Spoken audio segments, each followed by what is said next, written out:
Ce week-end, la course au Qatar a été décrite par plusieurs pilotes comme étant la plus difficile de leur carrière. En même temps, il suffit de voir leur tête à l'arrivée pour s'en convaincre. On a le droit à un week-end avec plein de rebondissements, une règle inédite et un nouveau venu sur la première marche du podium. Je vous propose qu'on analyse tout ça ensemble. Aujourd'hui, on débriefe le Grand Prix du Qatar. C'est parti. Premièrement, on va commencer par parler de l'état de santé des pilotes. Ils étaient tout simplement KO après la course. Il suffit de voir pendant les interviews des trois premiers, lorsque c'était à Lando Norris de répondre aux questions. Et pas que Oscar Piastri et Max Verstappen étaient tous les deux assis devant la voiture du champion du monde parce qu'ils en pouvaient plus. Après, c'était pas les seuls, hein. C'est pas parce que t'as fini dans les trois premiers que t'as forcément plus douillé que les autres. Mais alors pourquoi, me direz-vous, pourquoi au Qatar spécialement cette saison, ils se sont retrouvés dans cet état-là? Il y en a d'autres des Grands Prix difficiles, non? Alors évidemment, c'est pas un problème physique parce qu'ils sont pas assez entraînés, hein. C'est évidemment parce que les conditions météo au Qatar étaient vachement difficiles pour leur organisme. Grosso modo, pour la faire simple, il faisait super chaud, mais il faisait aussi très humide. Donc c'était très difficile pour la transpiration d'évacuer. Donc les pilotes ne se refroidissaient pas en fait. Il y a un moment, après plus de 2 heures d'effort, t'as envie quand même de décompresser. Mais c'est pas possible parce qu'il y a trop d'humidité dans l'air. Pas pour rien qu'on a vu à Fernando Alonso qui a demandé pendant l'un de ses arrêts au stand si on pouvait lui envoyer de l'eau ou quelque chose qui pourrait le rafraîchir. Pire encore, on a eu un Lance Stroll qui a dit qu'il commençait à s'évanouir dans la monoplace pendant plusieurs tours. Et pas qu'une fois. On a eu Esteban Ocon. Bon, ça je vous laisserai chercher parce que j'ai pas envie de heurter les âmes sensibles. Mais vraiment, ceux qui ont le plus de mal sont les pilotes Williams. Les deux ont fini au centre médical. Alors Alexander Albon, lui, il a attendu la fin de la course pour se rendre au centre médical, mais Logan Sargent, il a carrément arrêté la course. Il en pouvait plus, le pauvre. Et outre le fait qu'il faisait très chaud avec beaucoup d'humidité, il y a eu surtout l'introduction de la nouvelle règle qui a forcément eu un impact sur l'état physique des pilotes. Vous allez me dire comment ça se fait que simplement faire 3 arrêts dans la course, ça tue les pilotes à ce point-là. Il y a un truc que j'ai pas compris. Vous allez voir, c'est assez simple. Donc comme je viens de le dire, pendant la course, la FIA a introduit une règle assez spéciale qui était que les pilotes devaient absolument s'arrêter avant d'atteindre les 18 tours sur leurs pneus. Alors pourquoi cette règle maintenant au Qatar? Bah parce qu'en fait les vibreurs endommageaient un petit peu trop les pneus, c'était un peu dangereux quoi on va dire. Grosso modo Pirelli ils ont observé qu'après les essais libres du vendredi, il y avait une séparation de le flanc du pneu entre le composé et la corde de la carcasse. Vous avez rien compris? Bah moi non plus au début j'ai pas compris, non j'ai pas compris. Mais grosso modo un pneu, et je vous invite à aller voir la vidéo de Depiello là-dessus qui est assez bien faite. Un pneu c'est composé de plusieurs éléments. Il y a premièrement la bande de roulement, la ceinture et la carcasse. Et ces deux derniers ils sont plus rigides que la bande de roulement qui est grosso modo le caoutchouc qui touche la piste. Et le problème, bah il intervenait au niveau de la ceinture et de la carcasse, c'est que ça se décollait quoi du pneu. Donc j'avoue je sais pas trop comment ça devenait dangereux. Bon, je suppose que si ton pneu se déstructure, c'est dangereux. Bref, tout ça pour dire que cette nouvelle règle, elle a entraîné une modification majeure pendant la course. On l'a peut-être pas forcément vu au direct, mais les pilotes, bah ils étaient à fond du début jusqu'à la fin. Vous allez me dire, mais comment ça, ils sont pas à fond d'habitude de A à Z dans la course? Bah non, ils sont pas à fond dans la course. Normalement, une course de Formule 1, c'est plutôt de la gestion de gomme et de la stratégie plus que du full attack. Le full attack, c'est vraiment réservé à la qualification. Et pour vous en convaincre, il suffit de regarder les temps au tour en qualification et en course. Au Grand Prix de Suzuka, il y avait une différence entre le meilleur temps en course de chaque pilote et leur temps de qualification d'environ 5 à 7 secondes. Là au Qatar, 1 seconde. Ah oui, les mecs étaient en qualif tout le long. Et forcément, faire l'effort d'un tour qualif et l'effort d'un tour de gestion de gomme, c'est pas le même effort. Alors les deux, ça reste très intense pour le corps. Mais croyez-moi que la qualif, à mon avis, les mecs transpirent un petit peu plus que de la gestion pure et simple. Là, avec le full attack pendant toute la course, et bah ça n'a pas aidé leur physique. Alors au-delà du fait que ça fait du mal aux pilotes, est-ce que, en tant que spectateur, c'est une bonne chose de les avoir vus pousser de A à Z toute la course? Franchement, j'ai toujours été partisan du fait de me dire, bah pendant la course, il faut qu'ils puissent aller au maximum de leur capacité de la monoplace, sinon ça ne sert pas à grand chose. Mais au final, bah ça n'a pas changé grand chose quoi. Qu'ils roulent 5 secondes plus lentement ou en tour qualif tout le long, bah les écarts étaient significativement pareils qu'à Suzuka. Bon, peut-être pas Singapour, c'était un peu différent, mais en règle générale, au cours de la saison, bah, il n'y a pas eu plus de dépassements que ça. La course était intéressante, il y a eu plein de dépassements, mais il n'y en a pas eu significativement plus que s'ils étaient en gestion de gomme. Par contre, ce qui est une bonne chose quand ils sont en attaque totale, c'est que ça rapproche les écuries entre elles. Alors oui, on a déjà un plateau très serré cette saison, on est d'accord, mais là, ça avantage les petites équipes, notamment As par exemple, qui ne comprend pas ses gommes depuis qu'ils sont arrivés en Formule 1, parce que là, ils n'ont pas besoin de comprendre les gommes, ils ont juste besoin d'attaquer tout le long. Donc moins de gestion de gomme, plus de pureté dans le pilotage,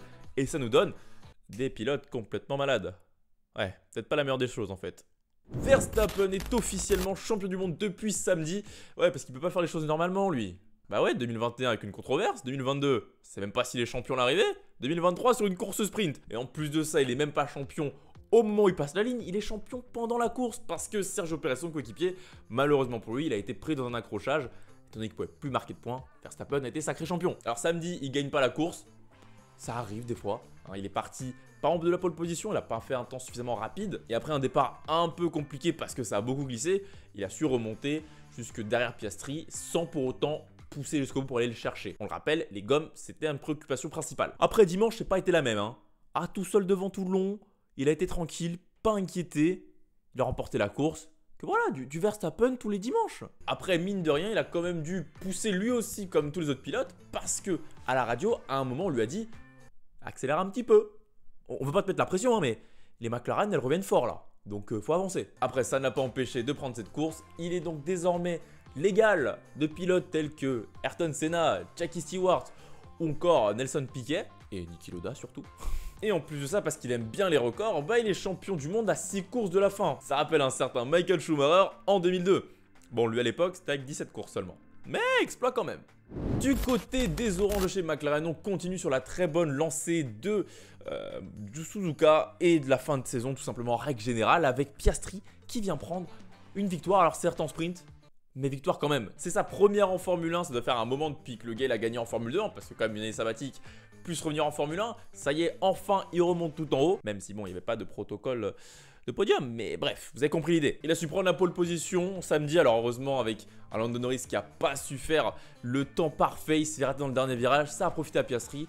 Derrière, il a su gérer la course, il s'est pas affolé quand Russell l'a passé, bref, c'est tout bon pour lui. Et le dimanche, il renouvelle, pas l'exploit, mais une très bonne performance qui lui permet de prendre la deuxième place, non sans l'aide de son équipe évidemment, qui a demandé à geler les positions aux deux pilotes. Et là, dans ces cas-là, ça l'a bien avantagé. De son côté, son coéquipier fait lui aussi une très belle performance parce que si McLaren n'avait pas demandé de geler les positions, probablement qu'il serait chercher son coéquipier. Il avait un rythme un petit peu supérieur, mais largement suffisant pour battre Piastri. Il aurait fait quand même une remontée de la 10e à la 2e place. Bon, il fait 10e, 3e. Oh, c'est largement suffisant aussi. Clairement, les McLaren, cette fin de saison, ça va avancer très, très, très fort. Ils sont passés de 49 points, je crois, à 11 points de retard sur Aston Martin. Autant dire que la 4e place, elle est pour eux. Après, s'ils ont pu prendre ces 2e et 3e places, c'est grâce notamment à l'aide des Mercedes. Je parle pas de leur partenariat moteur là. Je parle bien évidemment du crash qui est intervenu au premier virage du premier tour entre Lewis Hamilton et son coéquipier George Russell. Bon là clairement il s'est planté, le Lewis Hamilton il s'est planté. On le sentait déjà un peu tendu avec la stratégie dans le tour de formation, il disait les gars vous avez quand même mis dans la merde là. Et je vais pas dire ce qui devait arriver parce que normalement la piste était assez large. Mais il a serré beaucoup trop tôt à l'amorce du premier virage. Sûrement qu'à deux voitures ça passe. Sauf que Russell au milieu, en fait il y avait une voiture à sa droite et une voiture à sa gauche. Et il peut pas aller trop loin, il peut pas aller nulle part en fait. Donc il s'est retrouvé sandwiché et patatras. Alors fort heureusement pour lui, il s'en sort, il repart. Et il va chercher une très belle 4e position. Donc ça montre que le rythme de la Mercedes ce week-end, il était un cran au-dessus et qu'ils auraient peut-être pu titiller les McLaren. Il partait quand même 2e et 3e à la base. Après au constructeur, ce qui reste le plus important pour l'écurie Mercedes, ils s'en sortent bien parce que leurs rivaux Ferrari, ils sont partis qu'à une seule voiture.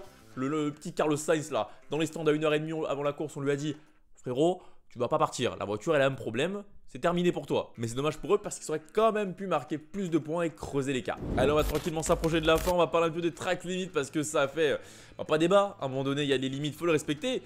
Mais si c'était aussi simple, il les respecterait les limites. Comme le expliquait très bien Romain Grosjean pendant les essais libres et les qualifications, à 300, à 200, dans les virages, ça se joue à des centimètres. Et quand on a vu que la piste, elle n'était pas la plus simple avec le nouvel asphalte, le sable, ça glissait beaucoup. Alors ça a été difficile pour les pilotes de jauger à quel moment ils devaient braquer, quel angle braquer. Ce qui fait qu'il y a un moment, ils sont un petit peu tous sortis au large.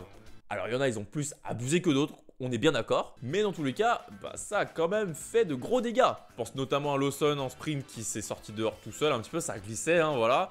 Logan Sargent, pareil. Il est sorti, ça glissait. Alonso en course, ça glissait. Et pour les limites de piste, on a évidemment Pierre Gasly qui prend 15 secondes. Ouais, il a pris 15 secondes de pénalité, 3 fois 5 secondes. Ouais, ça fait mal. Et Sergio Perez qui lui en a pris 10. Bref, j'espère pour eux qu'à Austin, ça ira un petit peu mieux parce que on risque de se retrouver dans une situation similaire dans certains virages. Après Austin, de mémoire, il n'y a pas eu tant de limite de piste. On termine avec un point sur le classement. Rien ne change, hormis Alfa Romeo qui passe devant As. ce qui est très important pour eux au fond du classement parce que c'est des millions en jeu. Après, ils en souffriraient en moins, mais je pense qu'ils préfèrent prendre les millions. Et comme je vous l'ai dit en début, McLaren qui se rapproche très dangereusement d'Aston Martin. Voilà, c'est tout pour ce débrief. J'espère qu'il vous aura plu. N'hésitez pas à me dire en commentaire vos moments forts, vos moments moins ou plus intéressants de la course. Dans tous les cas, moi je vous dis à la prochaine. C'était Georges F1. Salut.